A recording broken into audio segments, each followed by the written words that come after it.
Udhna police સ્ટેશનના ફાયરિંગના ગુનામાં parole jump કેદીને ઝડપી પાડતી સુરત શહેર એસઓજી આગામી લોકસભાની ચૂંટણી અન્વયે પોલીસ કમિશનર અનુપમસિંહ ગેહલોત સુરત શહેરનાઓએ શહેર વિસ્તારમાં કાયદો અને વ્યવસ્થાની પરિસ્થિતિ જળવાઈ રહે વિવિધ ગુનાઓમાં જેલમાં બંધ કેદીઓ દ્વારા પેરોલ ફ્લો વચગાળાના જામીન મેળવી પરત જેલમાં હાજર નહીં થયું હોય ફરાર થઈ ગયા હોય તેવા કેદીઓને શોધી કાઢવા અંગે આપેલ સૂચના અનુસંધાને અધિક પોલીસ કમિશનર ક્રાઇમ નાયબ પોલીસ કમિશનર રાજદીપસિંહ નકુમ એસઓજીના માર્ગદર્શન મુજબ એસઓજી દ્વારા કામગીરી કરવામાં આવી છે। લાજપોર જેલમાંથી પેરોલ ફ્લો વચગાળાના જામીન ઉપર બહાર નીકળી જતા જેલમાં પરત હાજર થયેલ ન હોય તેવા ગુનેગારો બાબતે એસઓજીના પીઆઈ એપી ચૌધરીને મળેલ માહિતીને આધારે ગુનેગારોને શોધી કાઢવા માટે એસઓજીની અલગ અલગ ટીમો બનાવવામાં આવી હતી જે ટીમો દ્વારા આવા ગુનેગારો ઉપર ટેકનિકલ સર્વેલન્સ અને હ્યુમન ઇન્ટેલિજન્સની મદદથી વોચ રાખવામાં આવી હતી।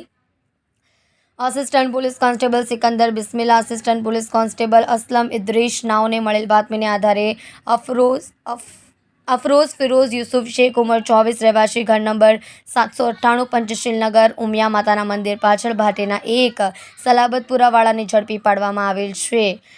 તેણે જણાવ્યું હતું કે પોતે ઉધના પોલીસ સ્ટેશનમાં નોંધાયેલ ફાયરિંગ કરી હત્યાની કોશિશના ગુનામાં લાજપોર જેલમાં 2 વર્ષથી કાચા કામના કેદી તરીકે સજા કાપતો હતો। પોતાની બહેનના લગ્ન માટે 25/1/2024થી તારીખ 5/2/2024 સુધીના વચગાળાના જામીન ઉપર મુક્ત થયો અને ત્યારબાદ પોતે ભૂસાવલ મહારાષ્ટ્ર ખાતે ભાગી ગયો। સમયસર પરત જેલમાં હાજર નહીં થયો હોય નાસ્તો ફરતો હોવાની હકીકત જણાવી છે। આરોપી વિરુદ્ધમાં કાયદેસરની કાર્યવાહી કરી તેને પરત લાજપોર જેલને હવાલે કરવામાં આવ્યો છે। કલ્પેશ રાણા સાથે જોતા રહો ન્યૂઝ 9 ગુજરાતી સુરત।